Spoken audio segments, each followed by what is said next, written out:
Kunoo akkanatti eebbifama. Akkamitti namni waaqayyoon sodaatu waan harka isaatiin hojjetee itti dadhabe nyaata malee dafqa namaa hin nyaatu. Inatu dhugaa namaan jallisu.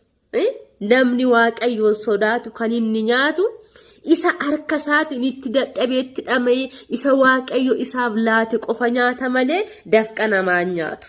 Maqaan waaqayyo bara baraan eebbifamu. Namni waaqayyoon sodaatu inni karaa waaqayyoo adeemu mana isaa keessatti haati manaasaa akka muka wayinii ija godhatu ni taati. Ijoolleen isaa immoo jedha akka lataa ejersaatti inni ta'uu jedha. Kanaaf kunooti namni waaqayyoon sodaatu namni waaqayyootti of kenne akka kanatti eebbifamaa jira.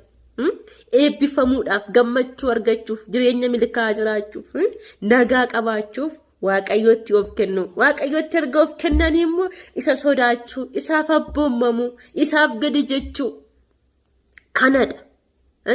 Namni karaa baay'ee milkaa'uu barbaada. Karaa baay'ee nagaa argachuu barbaada. Akkuma dura siniin jedhe biyyi lafaa maalidha jedha. Nagaa ishii kan yeroo muraasaati. Iyyaaddainaa jedhanii bartootaan gooftaan keenya Yesuus Kiristoos.